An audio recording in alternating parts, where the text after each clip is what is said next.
Well, we've told you that this week, that Sunday, January 2nd, is unofficially dubbed Dating Sunday after being obviously a historically big day for dating apps. I must be under a rock because I've never heard of this. But joining us now is the expert, is Just Lunch DC matchmaker Kate O'Connor. Good morning.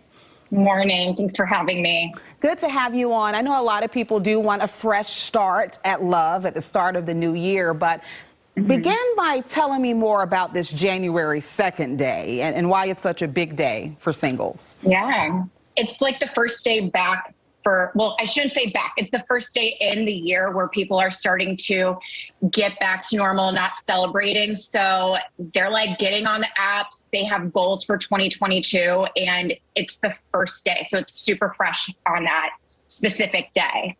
But this is just in general, it's always the busiest time for singles to be hitting the town. Well, Kate, on the one hand, you can say, well, that's a reason to get on a dating app, but maybe you should wait a little bit longer. Less competition, you think? I wouldn't say it's necessarily competition. Online dating is competition. You got like thousands and thousands and thousands of people. So you're just going to be swiping. You're going to be swiping and hoping. That's really what online dating is all about.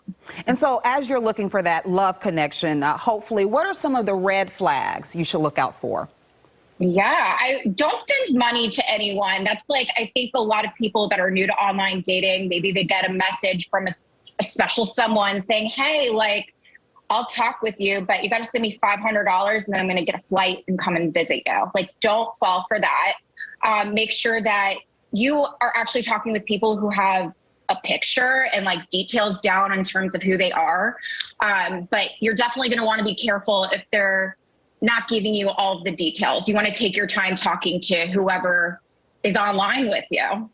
And this is probably because I'm a journalist. I Google and research everything and everybody. And I think that sometimes people rely solely on that dating profile instead of doing the research. Would you agree? I definitely agree. That's honestly why It's Just Lunch is in business, is people don't want to spend days just reading profiles, two truths and a lie, and like assuming that it's going to be an amazing date.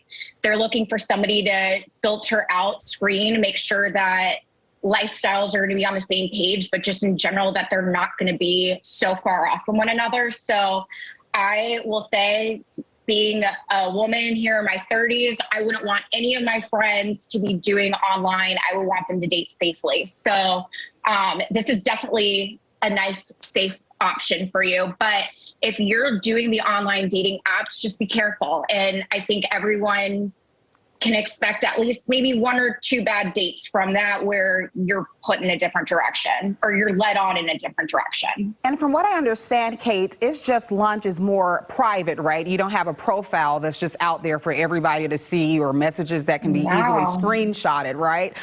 Tell us more about that and how it works.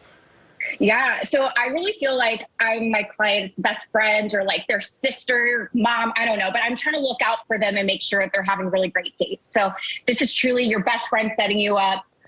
We give descriptions on all of our clients, but we're also confidential and discreet because our clients are professionals and their face is out and about there for everyone to see. So truly, they don't want you to know what they're doing on their weekend and what they're looking to do with a partner. So, we do our best to make sure everybody knows what options are available and giving them the best detail that's needed to at least excite somebody for the date. But you don't have to give every single detail away for a date to happen. Yeah. And our clients trust us. We've been in business for 30 years, so we definitely know how to screen everybody. These next two questions are for a friend, and I do mean that because I'll have some viewers that will go, Marissa, girl, you know that was for you. No, it's not for me. It's okay, but she wanted me to ask you this. Number one, what's the ratio of men to women for It's Just Lunch? And also, what's the success rate of those matches leading to marriages?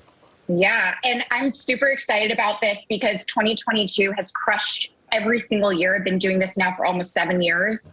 So this year alone, we've crushed records, and men who historically maybe wouldn't have done matchmaking, they're coming out of the woodwork since I would say about June, where our pool is totally equal. You need to be professional here in the DMV, I feel, to have success so that you can be matched accordingly. So that's definitely something I would say you want to be open to, so you could have more opportunities to meet singles. That's definitely where you're going to have success. And when we're talking about a success rate, most of our clients are ending up in relationships. We've had thousands of marriages. Last quarter, we had 55 engagements.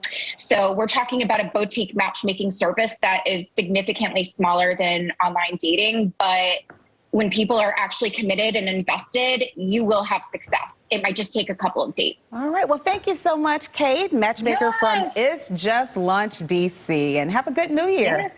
Thank you, too. Take care.